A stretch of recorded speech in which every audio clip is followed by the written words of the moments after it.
So, it's January 10th. Oh, it's not January. It's July 10th. You know, flashback to, that's actually her diagnosis day. That's funny. I'm out of breath because I'm so excited. And I'm out of shape. So, bear with me. But, I just got the kids inside. Got them down for naps.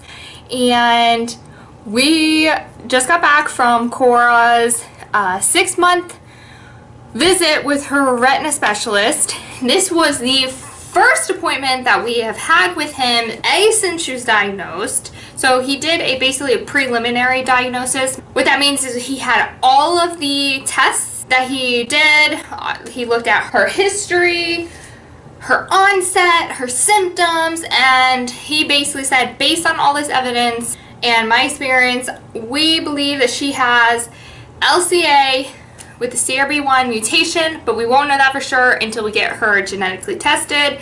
So during that time and during COVID, we got her results back and he nailed it. He called CRB1 just by looking at her certain tests that he did. Back to her appointment. We, walk in, we got our masks on, and I got my notebook of questions. I am ready.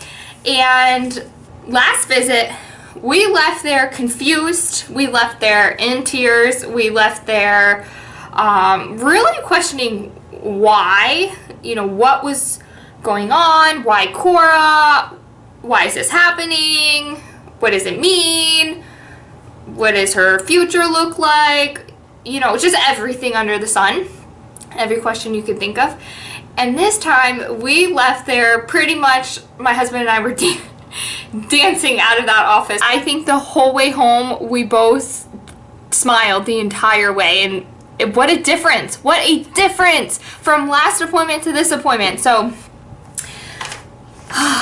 we didn't know what to expect. If you are watching this and you are an LCA parent and you've been on this journey for a while, I'm sure you vividly remember that first appointment back to the doctor's office. You had so much anxiety thinking, oh my gosh, has their vision changed? What to expect? Just all those questions kind of flooding through your mind. So prior to the appointment, we had a lot of anxiety kind of going in, not knowing what her appointments were going to look like from there on out, what they were going to test, just a lot of questions. Cora's eye team, I'm going to call them her eye team, so they're the ones who are directly checking her eyes for different things. It's made up of the retinal specialist and her pediatric ophthalmologist, and they are looking for two completely different things, but they're working together to make sure that her vision she is best utilizing the vision that she does have for as long as possible. So this was just the retina. We weren't checking her glasses prescription. We weren't checking her alignment. He was looking inside her eye at her retina to see if there was any changes. And the great news is there was no change. Nothing. He said it looked exactly like, just a mirror image of her results back in January 10th to be exact. For us, that started the whole appointment off with a big breath of fresh air. We said, okay, so now, is this how we're going to be tracking her? So there is something called, let's go over a couple of the tests that they do as far as it comes to the retina. The first one is something called an ERG. We thought we were going to do an electric retinogram because last visit he said this is what we're going to do. He kind of prepared us what it is. If you know, you know. It is not a fun test. We did not want to do it. We were fully dreading. You have to sit in a dark room with your eyes patched. You have to make sure that your photoreceptors are fully adjusted to the dark light. And then they put these things in your eyes that force them to not blink. Your eyes are numb. It is kind of like an EKG, but for the retina.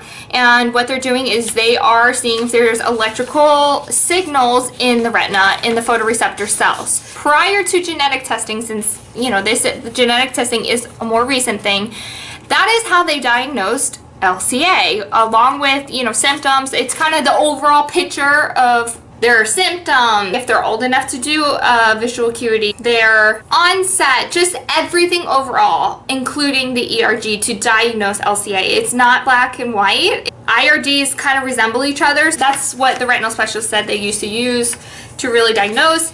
He said he's old-fashioned, so he might want to do it one time just for peace of mind's sake, but since we do have her genetics back, it's really pointless because we already know exactly why it's a definitive diagnosis. So we escaped the ERG. So that was another win for the day. But they did something called an OCT, which in a couple of my other videos, I had briefly mentioned OCT. You may have been like, what the heck is an OCT? OCT stands for an optical coherent tomography. In an OCT, what it looks like is you put your head on the chin rest, they hold your eye open if you can't hold it open, and what they're doing is they are taking a very, very, very detailed picture of your retina when your eyes are dilated. Not only do they have the picture, they can actually see the exact layers of your retina. When it starts to degenerate, it can thin, but it can also become kind of mixed. So the layers at first are very clear, they're very organized, they're very detailed. As it starts degenerating, those layers kind of start mixing together, and that's when things don't work properly. So what he explained to us, that's going to be the #1 test, which isn't too bad because it's very quick. I'm very thankful it's a very quick test. It's just like capturing a picture of the eye. The hardest part is getting the focus because she's moving, she's freaking out, you know, we're trying to hold her eye open, hold her up onto this machine because she's not old enough to do it herself. So we have to teamwork.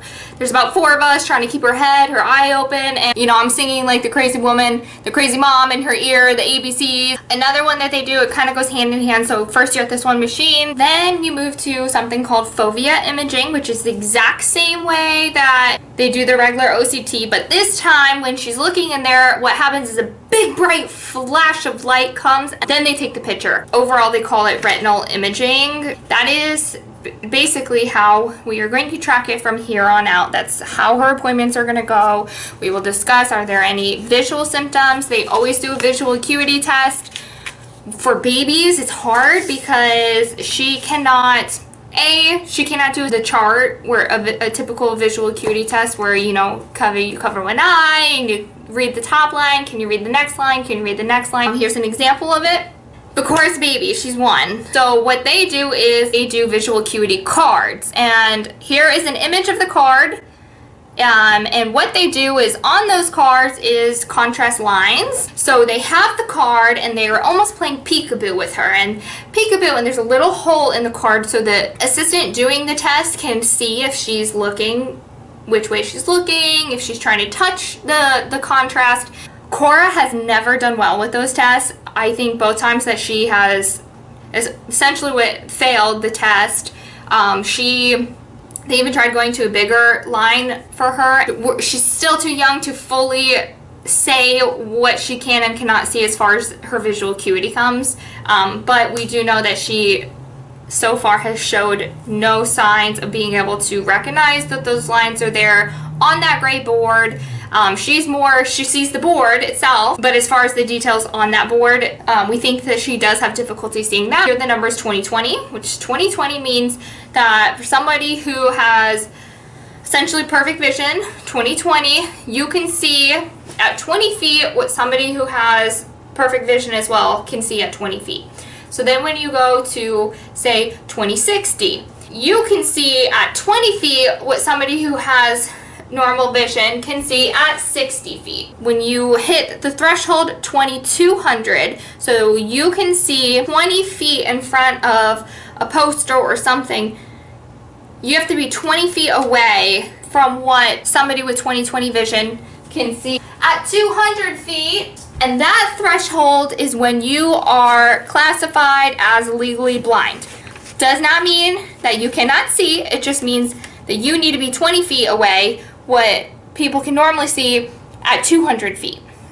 So that's what the visual acuity means. When she gets older, that will also be part of her exams. He does not want to see her again for 1 year, which is fantastic news, because the way my mom brain is working is, oh my gosh, if you thought her vision was going to decline in the next year, you would not be waiting 1 year to see her. You would be wanting to see her in a couple months. So that was the first thing. The second thing that we learned, I actually have his notes so I can kind of go over them. If you've been following our journey, there is a lot of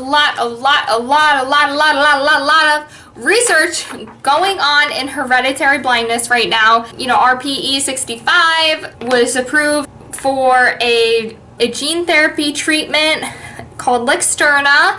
So now other genes are trying to see if gene therapy works for them as well, for their specific gene. I have a whole nother video that I'm going to go into the different treatment and different clinical studies and the different things going on right now worldwide for CRB1, and hopefully one day giving any patient with the CRB1 mutation the option to have treatment if you want to.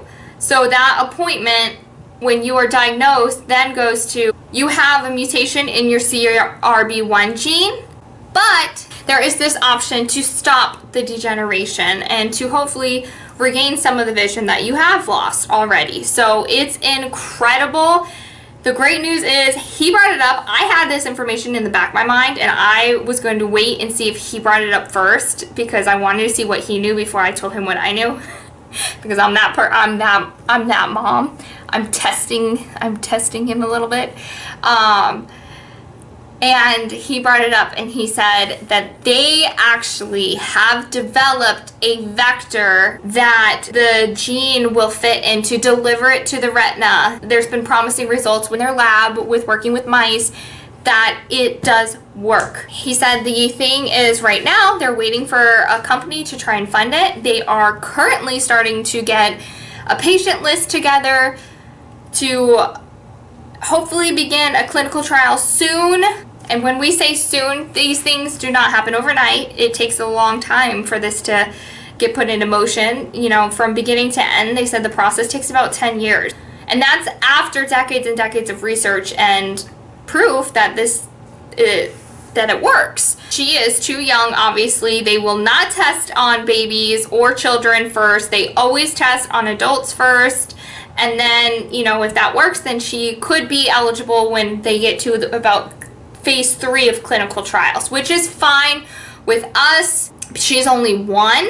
So in that time, we are going to prepare her for the world without vision. We are teaching her Braille. Our house is now a very Braille-rich environment. So she's already been exposed to pre-Braille skills, getting her fingers ready to be able to have the sensitivity to read with her hands. We are very, very hopeful that this will happen. We know in her lifetime this will happen. It's not a matter of if, it's now a matter of when.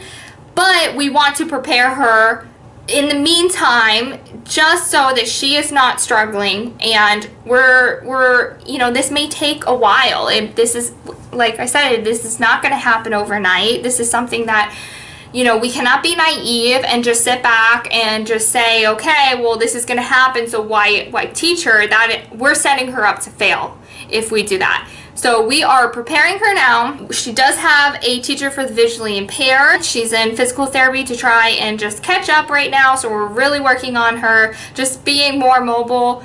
She's now cruising along furniture, which is fantastic. So we are still working on independent standing and taking steps before we introduce any other new skill. So we're working on that. But it is so amazing to know that they are right there. It's there. Like all of, I just cannot even believe my mind.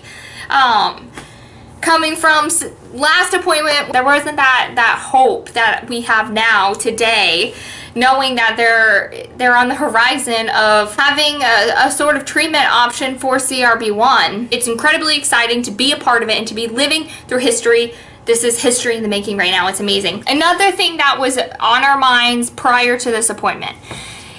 We know it's genetic. We know that any child that we have has a 25% chance of having LCA or having 2 of the gene mutations. So then that during that 6-month period, we were very nervous about our son, who is 2. He is not showing any visual signs, but we do know that the same gene mutation can cause RP, which is later onset. So we wanted to know if he indeed had 2 mutations or if he only has 1 and he's a carrier like my husband and I, which is a 50% chance, or there's a 25% chance that nothing. He did not inherit a single one of the gene mutations. He inherited 2 healthy copies. I will not touch too much about my opinion on it because there's a lot that I don't agree with. They would not genetically test him because he is asymptomatic. He is not showing any signs,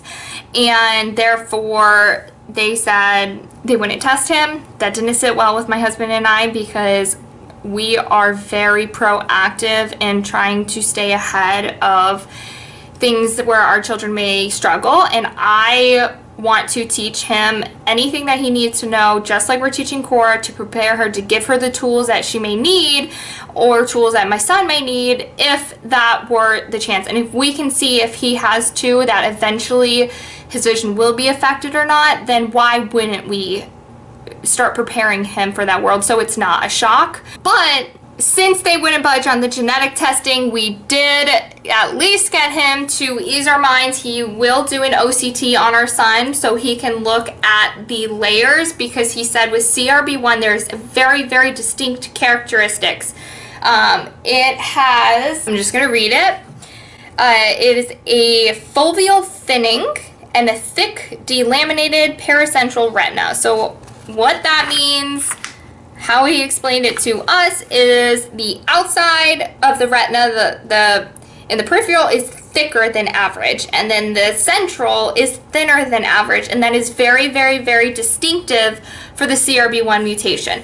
So he said if Kyler indeed had 2, he would have that same resemblance. Another thing that really eased our mind is he said typically, if siblings are affected, they have similar onset. So he would have been showing signs already if he was affected. But my mom brain doesn't work on ifs. And typical, I'm a black and white person. I need concrete yes or concrete no. I don't do good with the whole middle thing. I'm well what if? What? I am that mom. I'm what if? Because now we know this is so rare. So rare. My brain is thinking, well, it could happen, so I just need to know. Not that we're not teaching our son. We want him to learn Braille as well, because he may one day need to help Cora, or just we are all learning it together. We are all in this together, all 4 of us. So it is something that we're doing as a family. Obviously, there are some other things besides just learning Braille that we would need to be on top of if he was the 25% as well. So now we can put our minds at ease or start preparing him as well. And it's all gravy. It's all good. Everything's good. The next point is he told us that although there is great variability from one patient to the next, generally speaking, the CRB1 is one of the slower mutations.